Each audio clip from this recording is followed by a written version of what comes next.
Muy buenas noches tengan cada uno de ustedes, estimados hermanos y amigos.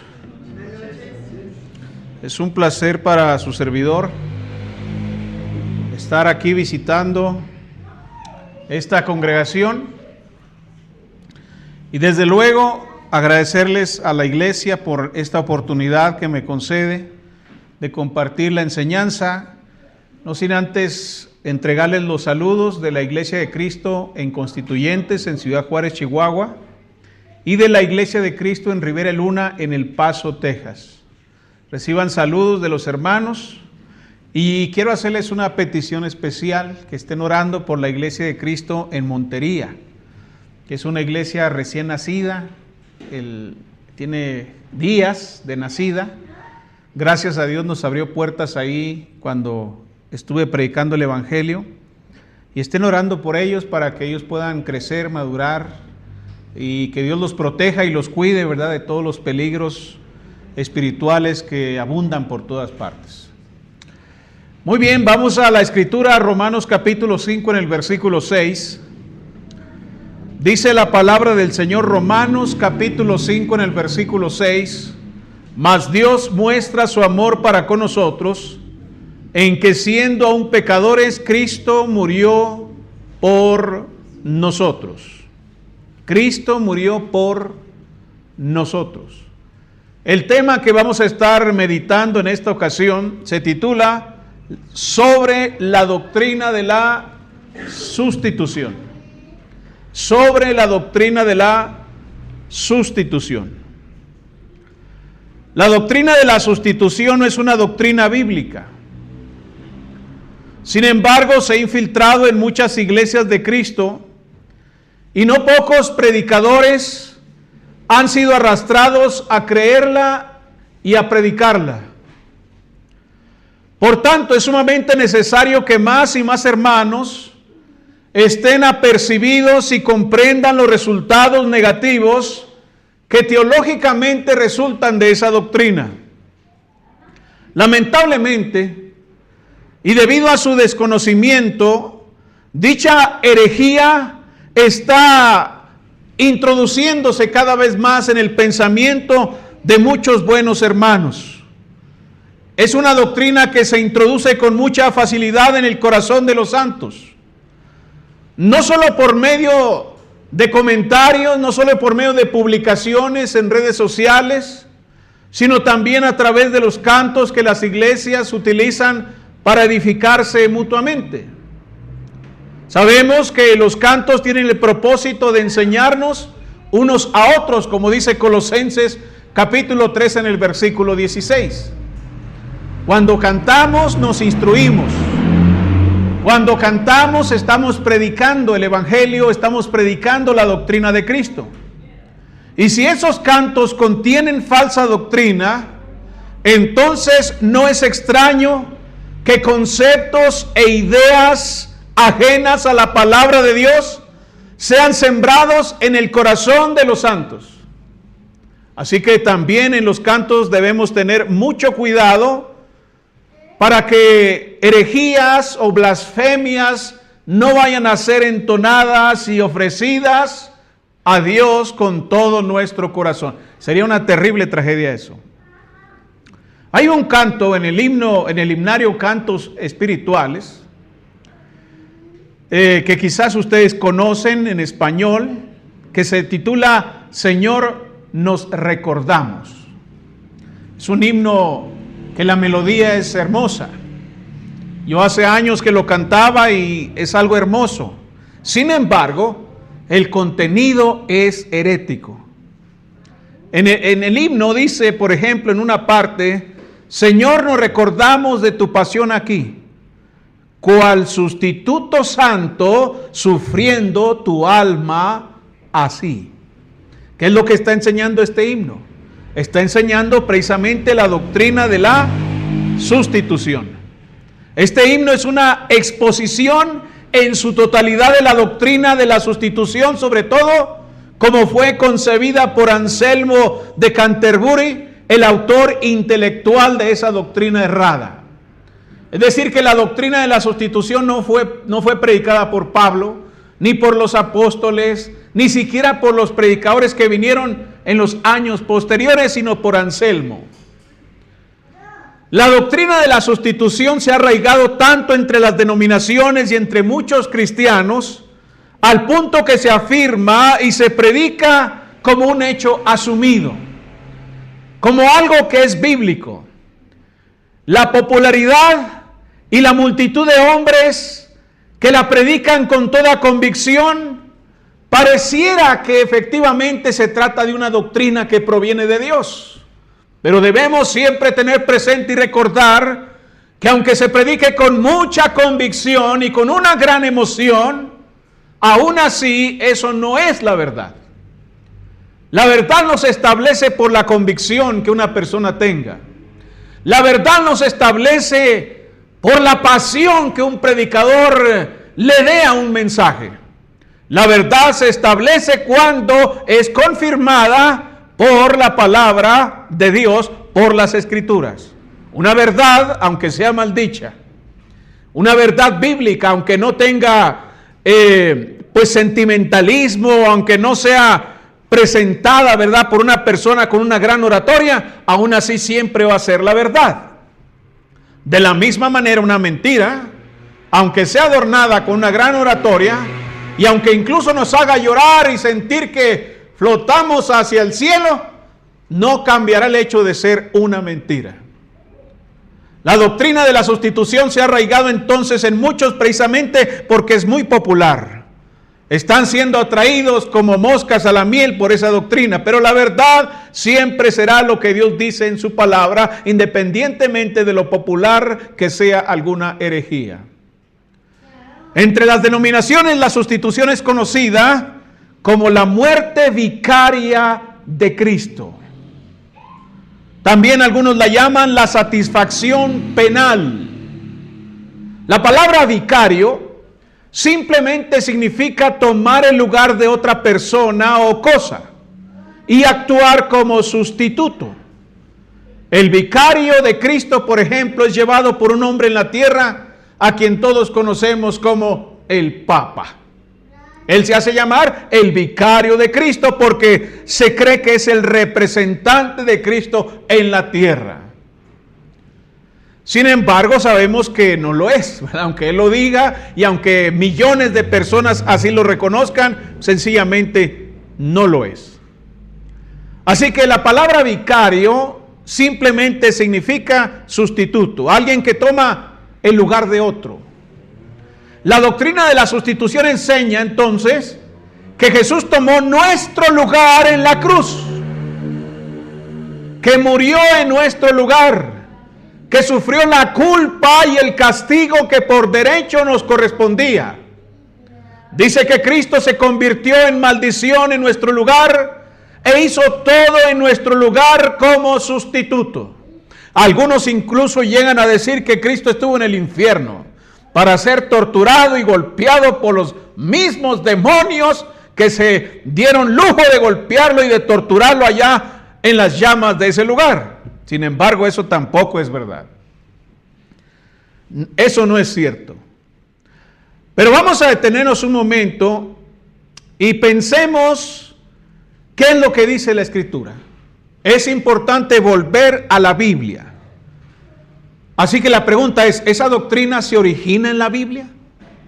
¿Ese es el origen de la doctrina de la sustitución o será que tiene otro origen? Bueno, yo he estudiado la Biblia por muchos años y me he dado cuenta que esa doctrina es extraña. Y que históricamente incluso podemos decir que el origen de la doctrina de la muerte vicaria de Jesús se remonta históricamente al siglo XVI. Antes de ese tiempo no se hablaba de esa doctrina y particularmente la predicó un hombre llamado Anselmo.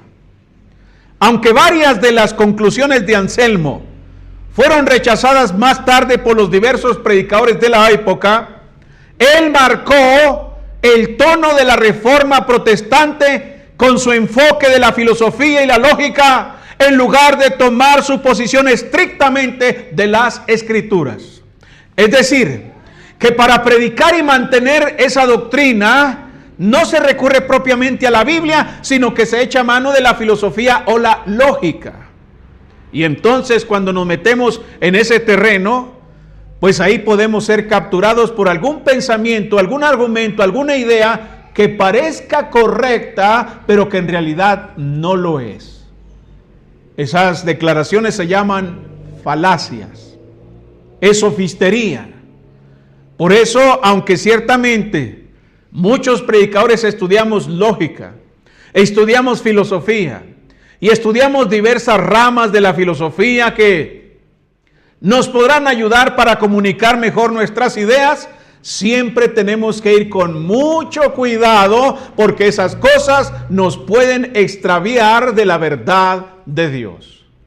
Anselmo no tuvo cuidado y fue arrastrado por la lógica, por la filosofía, en lugar de respetar las Escrituras. Lamentablemente, y con la asimilación de la filosofía que introdujeron los llamados padres de la iglesia, sobre todo los padres occidentales y capadocios, no es extraño que los predicadores, sean primitivos o predicadores modernos, comenzasen a ser dirigidos en una dirección incorrecta con respecto a las diversas doctrinas de la salvación. Es así que Anselmo, actuando no como predicador, sino más como un filósofo, declaró lo siguiente. Y déjeme leer una porción de lo que él escribió. Él dijo: la injuria hecha al honor infinito de Dios por el pecado del hombre requería por parte del hombre una satisfacción equivalente. Es decir, que esto hablado así en términos populares, que como el pecado es una ofensa tan grande contra el honor divino, pues se tiene que dar un pago que tenga la misma calidad que aquel que es ofendido. Si ofendimos a Dios, el pago tiene que ser también igualmente de esa categoría, tiene que ser un pago divino. Y entonces dice: ahora bien, solo Dios tiene la necesaria dignidad infinita para satisfacer por una injuria infinita. Si usted compra algo con 100 pesos, entonces ese es el valor que se le da a esa cosa. Usted no puede dar un valor ¿qué? Menor, porque entonces perdería. Y es lo que está diciendo Anselmo. Y luego dice: por consiguiente, el Hijo de Dios, que es igual al Padre en su naturaleza divina, tuvo que hacerse hombre para padecer en el lugar del hombre y satisfacer cumplidamente por la injuria hecha al honor infinito de Dios. Se requería una persona divina para que pagara el costo, para que pagara el precio. Oiga, pero yo lo puedo pagar. No, usted no. Usted es un pecador, usted es un simple hombre. Usted no tiene el valor ni la dignidad que Dios tiene. Pero no se preocupe, un ser divino va a tomar su lugar y va a morir por usted y entonces satisfacer el pago. Bueno, de ahí surge la doctrina de ¿qué? De la sustitución. Entonces, vean ustedes que eso no es Biblia. Eso se llama lógica. Y alguien puede decir: oye, pero suena muy razonable. No, no es así. Parece razonable, parece lógico, pero no lo es.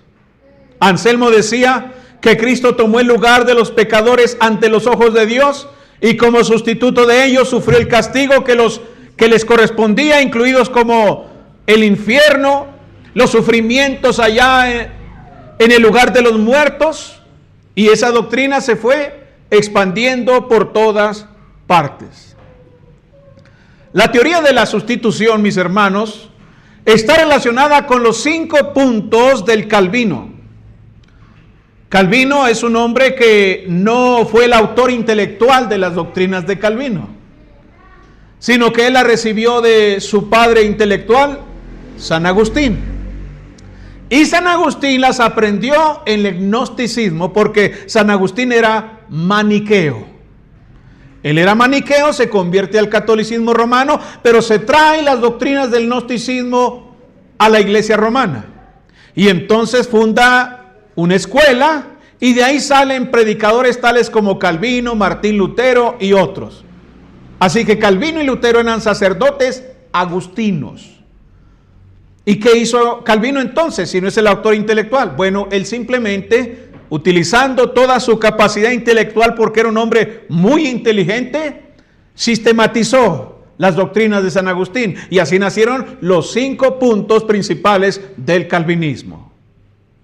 Y esta doctrina de la sustitución está estrechamente relacionada con eso. ¿Por qué? Porque se apoyan precisamente los 5 puntos de Calvino, se apoyan en los dos pies de la imputación de nuestros pecados a Cristo. En otras palabras, si Cristo viene a tomar mi lugar, entonces mis pecados le tienen que ser transferidos a Él. Y la justicia suya me va a ser atribuida a mí. ¿Y por qué? Porque yo nací pecador. Yo heredé el pecado de Adán y nací muerto. Nací siendo una persona corrupta, miserable y perversa. Y entonces, como estoy esclavo por el pecado, yo no puedo creer, no tengo esa capacidad. Ni tampoco lo quiero, porque soy un perverso desde antes de nacer. Ya desde antes de nacer soy un mentiroso, corrupto y vil. Y entonces no tengo ningún interés en las cosas de Dios. Pero Dios me eligió arbitrariamente desde antes de la fundación del mundo y me escogió con un grupo que van a ser los salvos, los elegidos, los predestinados. El resto se va al infierno. No importa cuán moralmente correctos vivan. No importa si usted lee mucho la Biblia. No importa si usted se bautiza varias veces. No importa si usted hace muchas buenas obras.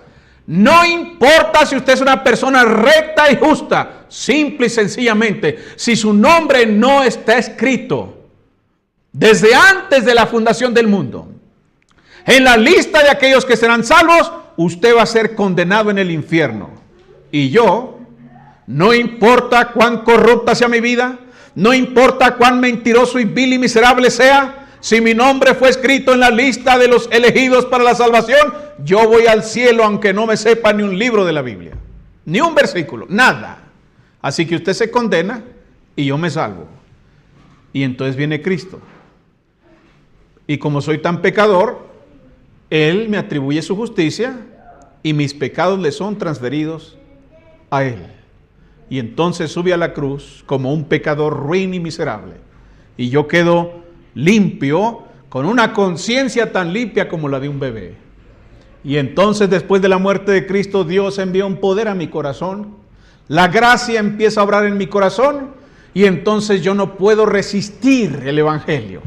No puedo resistirlo. Yo tengo que venir aquí porque me impulsa la gracia. La fe me nace en el corazón y entonces vengo, me arrepiento y soy bautizado para el perdón de mis pecados. Pero usted que quiere ser salvo, usted oye el mismo mensaje, usted dice yo quiero ser salvo y usted viene aquí, se arrepiente, se bautiza, pero usted no es de los elegidos.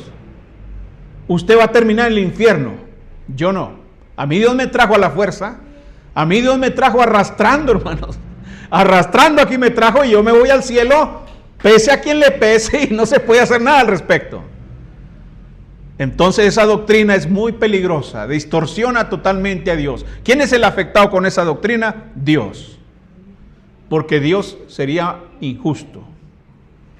Arbitrariamente Él manda a muchos al infierno y a muchos otros al cielo, y eso es una injusticia. Eso no es justo. ¿Qué dice la Biblia entonces? Bueno, vamos a ver qué es lo que nos dicen las Escrituras, porque se utilizan algunos pasajes bíblicos para decir que efectivamente esa doctrina es bíblica. Por ejemplo, el texto que hemos leído hace un momento, al principio. ¿Cristo murió por quién? Por nosotros. ¿Qué entendemos? Bueno, alguien diría, pues murió en mi lugar. Cristo murió por mí.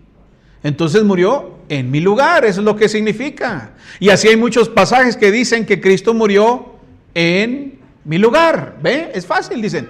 Murió por nosotros, murió por el mundo, murió por todos los pecadores, significa murió por ellos. Bueno, no es cierto. Eso no es verdad. Cuando la Biblia dice que Cristo murió por nosotros, simple y sencillamente está diciendo que Cristo murió a favor nuestro, pero no en nuestro lugar. Entonces, cuando usted lea pasajes que dicen Cristo murió por nosotros, Cristo murió por el mundo, Cristo murió por los pecadores, simple y sencillamente está diciendo que Él murió a favor del mundo, a favor de los pecadores, a favor del impío, pero no en su lugar. Eso no es lo que está diciendo la Biblia.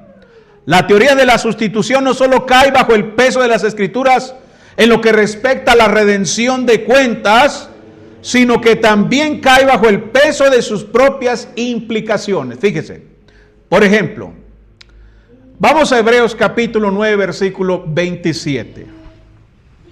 Hebreos capítulo 9, versículo 27. Porque la idea es que Cristo tomó nuestro lugar, ¿no? Esa es la idea básica. Cristo tomó nuestro lugar.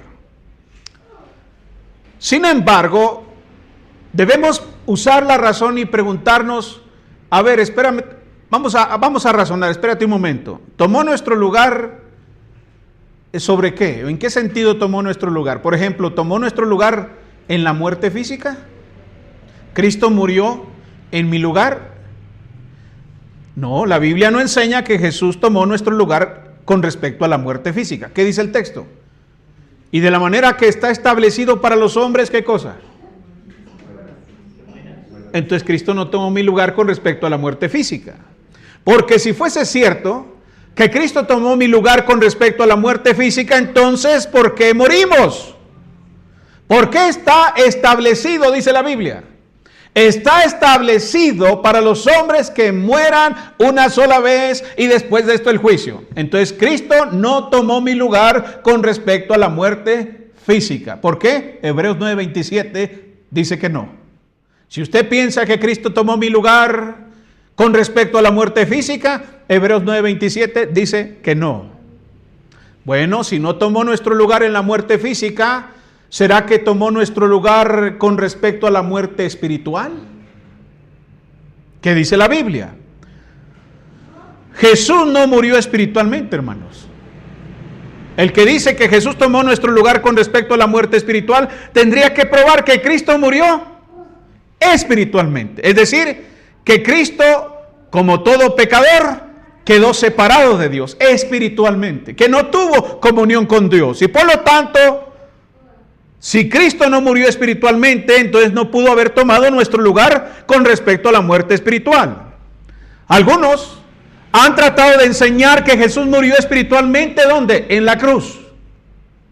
Dicen, hermano, espérese un momento. Jesús sí murió espiritualmente en la cruz. Mateo capítulo 27, versículo 46. Dice ahí la escritura. Mateo 27, 46. Cerca de la hora novena, Jesús clamó a gran voz diciendo, Elí, Elí, lama sabactani. Esto es, Dios mío, ¿por qué me has desamparado? Dice, ahí está. Cristo murió espiritualmente en la cruz. Él mismo sintió que Dios lo había abandonado. Sintió que Dios lo dejó. Y cuando sintió eso significa que Él murió espiritualmente. Es más, dice la Biblia que incluso esa ocasión hubo señales físicas de ese acontecimiento, señales materiales de eso. Por ejemplo, en Juan capítulo 8, versículos 28 al 29. Vamos a ver si eso concuerda con lo que acabamos de leer hace un momento. Les dijo pues Jesús, cuando hayáis levantado al Hijo del Hombre, entonces conoceréis que yo soy, y que nada hago por mí mismo, sino que según me enseñó el Padre, así hablo. Versículo 29. Porque el que me envió, ¿qué cosa? El que me envió, ¿qué cosa? Cuando Jesús fue levantado en la cruz del Calvario, ¿estaba abandonado por el Padre? No, dice la Biblia, porque el que me envió conmigo está. No me ha dejado solo el Padre, porque yo hago siempre lo que le agrada. ¿Lo abandonó espiritualmente el Padre en la cruz del Calvario? No. A menos de que Jesús esté fuera de sí, esté loco y esté diciendo cosas que no son ciertas. Pero cuando Él fue levantado en la cruz del Calvario, estaba haciendo la voluntad de Dios. Estaba haciendo aquello para lo cual fue enviado a este mundo. Él nació para morir. Él nació para ir a la cruz del Calvario y hacer posible el perdón de nuestros pecados. Pero aquí dice que cuando estaba en eso, Él no fue abandonado. Él no fue dejado. ¿Por qué no fue dejado? Porque yo hago siempre lo que le agrada. En el capítulo 16, ahí mismo en el versículo 32, fíjese. Dice la Biblia, he aquí la hora viene, y ha venido ya, en que seréis esparcidos cada uno por su lado, y me dejaréis solo. Jesús fue dejado solo. ¿Por quién? Por los que andaban con Él. Es en referencia a que a los últimos días de su vida en la tierra. Y me dejaréis solo, pero lo que dice enseguida es revelador. Mas no estoy solo. Ciertamente, Pedro se fue, también se fue Mateo y todos los que andaban ahí con él lo dejaron solo. Usted lo veía solito ahí enfrentando la muerte. Pero él dice, no estoy solo. ¿Por qué? Porque el Padre está conmigo. Entonces es falso que Él haya tomado nuestro lugar con respecto a la muerte espiritual. ¿Por qué? Porque el Padre siempre estuvo con Él. Siempre. Sugerir que Jesús estaba espiritualmente separado de Dios debería hacernos cerrar la boca ante tales implicaciones. Es una blasfemia. Es una herejía descarada.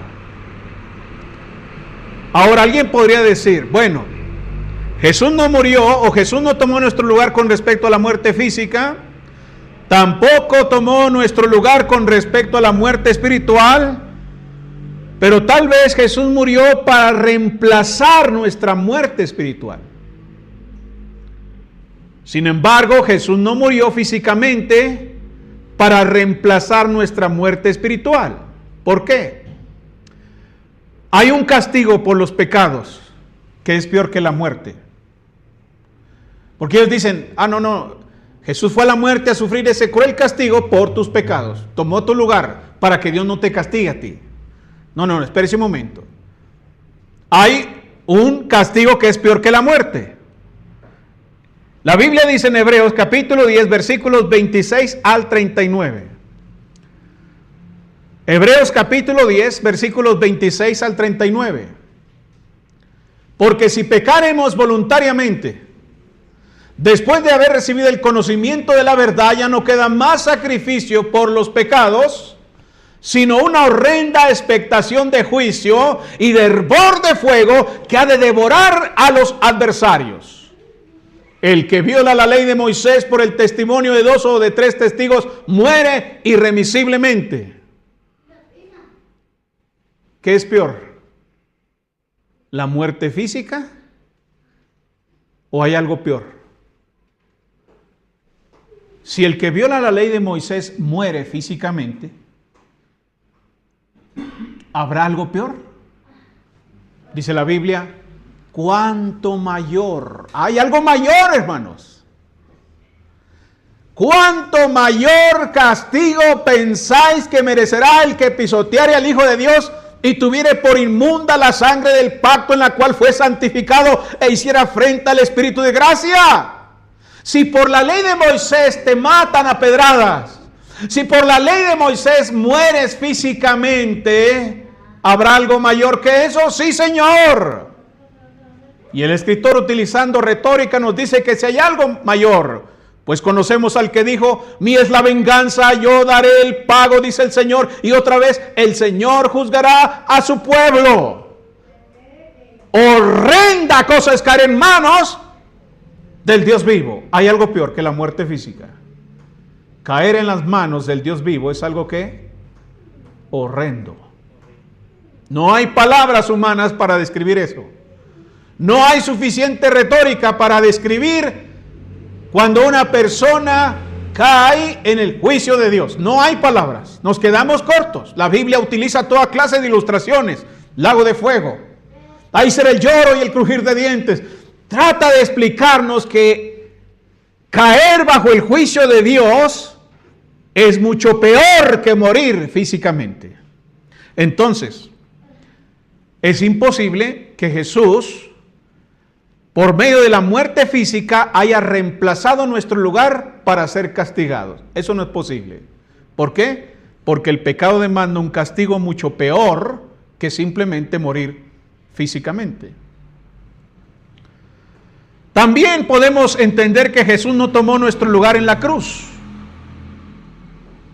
¿Cómo pudo Jesús haber tomado nuestro lugar en la cruz por los pecados cuando, en primer lugar, ninguno de nosotros había sido programado para morir en una cruz?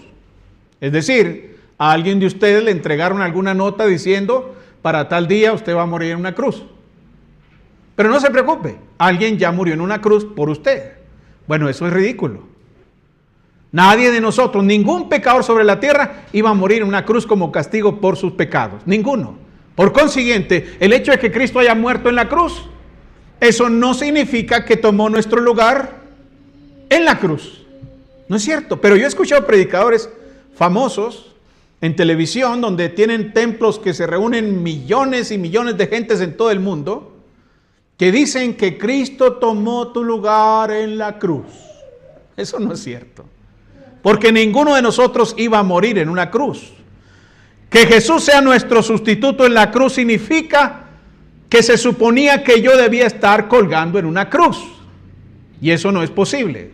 La Biblia no enseña que el hombre debía estar en la cruz por sus pecados. Eso es un mito. Es un mito ridículo incluso. Jesús no tomó nuestro lugar en el sufrimiento por la justicia.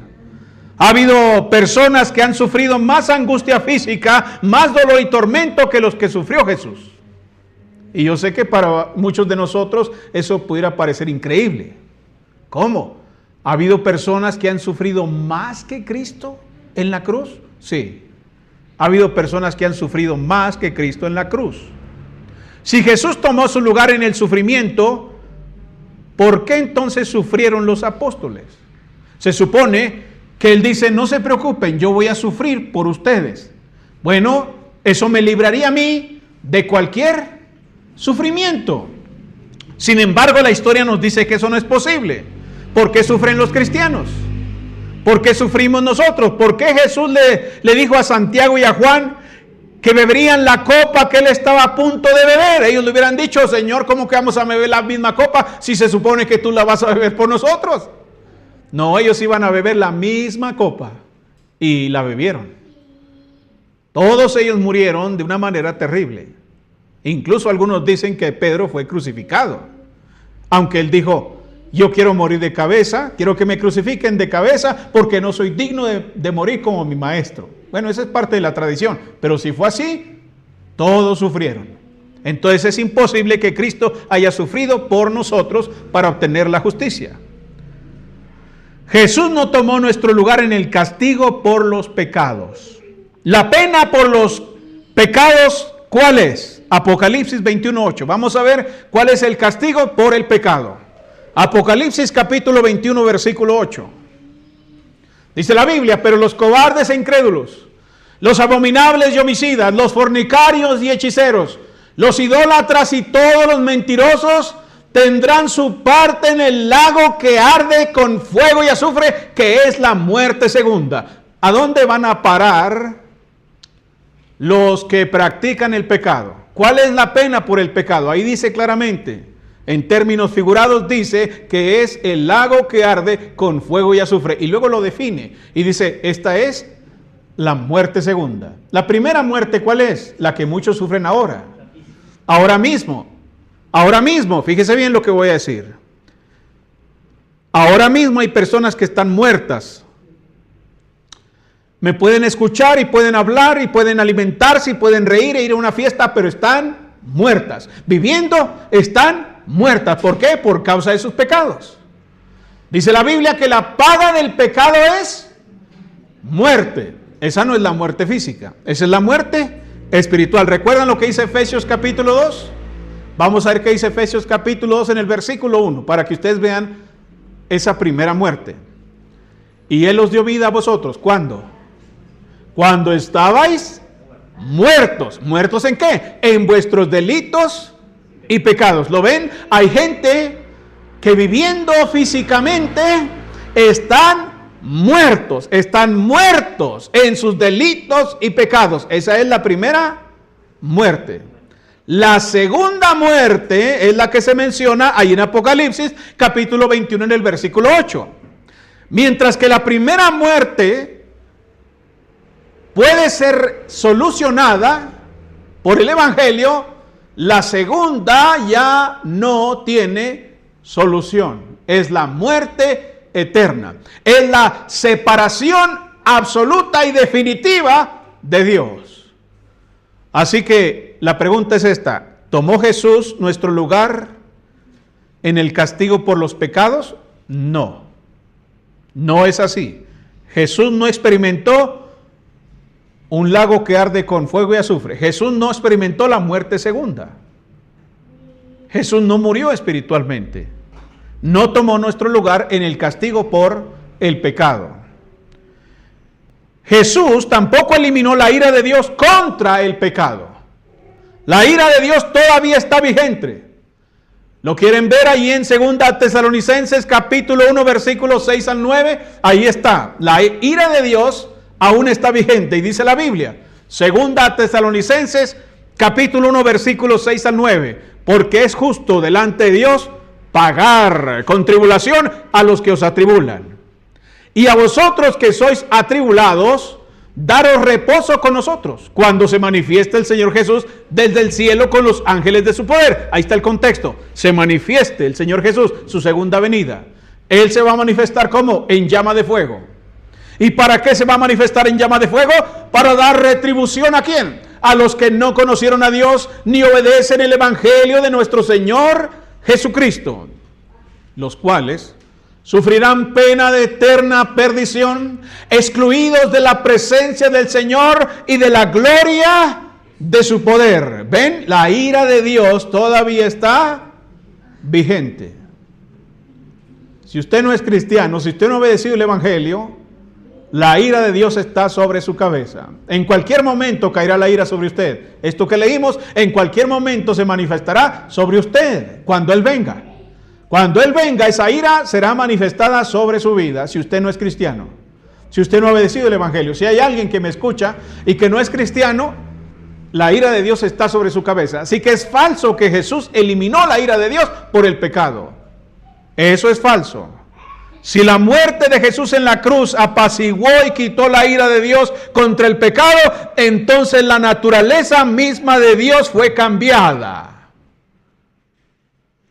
Esperaríamos que Dios ya no tuviera esa ira, que ya hubiera quedado tranquilo, ¿no? Antes de la muerte de Cristo Él estaba ahí lleno de ira contra el pecado. Muere Cristo y dice, listo. ¿Pero qué dice la Biblia? No, todavía la ira de Dios está sobre los hombres. Entonces, ¿qué vemos aquí, mis estimados hermanos? La sustitución es una doctrina contraria a la Biblia. No tiene congruencia con la Biblia. No corre en la misma dirección con la Biblia. Es una doctrina incongruente. Los defensores de la sustitución reconocen esos problemas. Algunos sugieren que lo que Jesús sufrió no fue exactamente el mismo castigo por los pecados que podríamos recibir nosotros en el tormento eterno. Lo reconocen, pero dicen que era un castigo equivalente. A los teólogos les gusta mucho utilizar toda clase de términos para evitar la verdad de sus doctrinas falsas.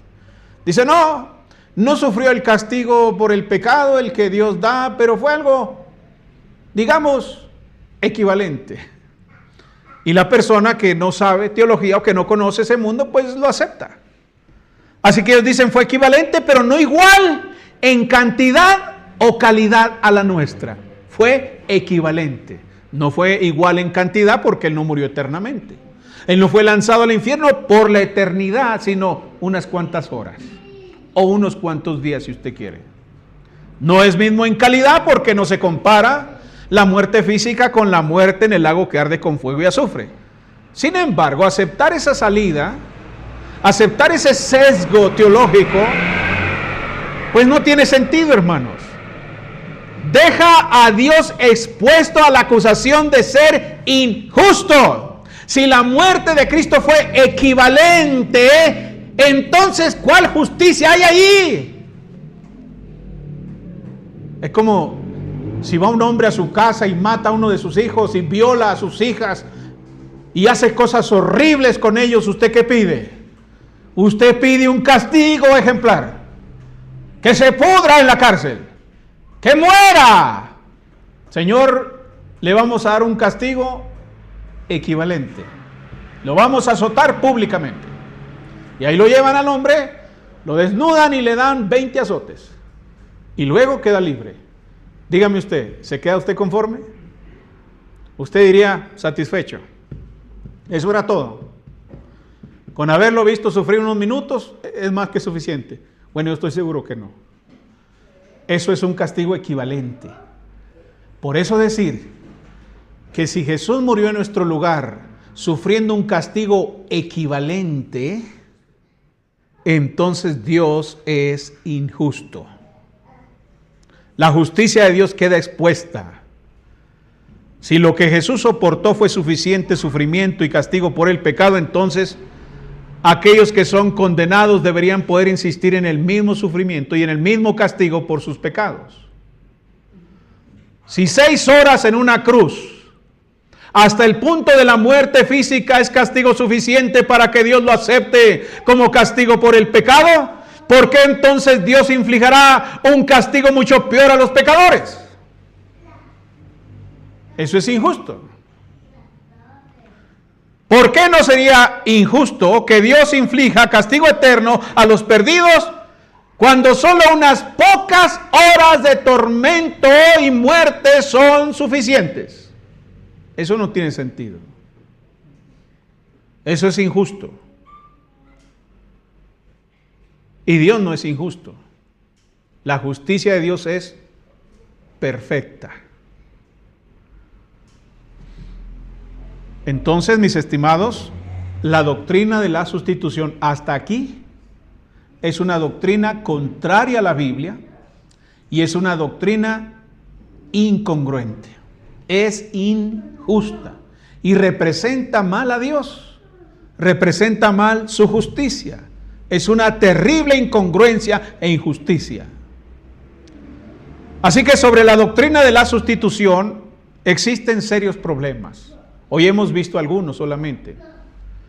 Es una doctrina contraria a la palabra de Dios. Es una doctrina que podemos encontrar en la historia, pero no en la Biblia. Mal representa los propósitos de la muerte expiatoria de Cristo en la cruz. Así que si usted es uno que ha recibido esa doctrina, espero que ahora piense muy seriamente en abandonarla.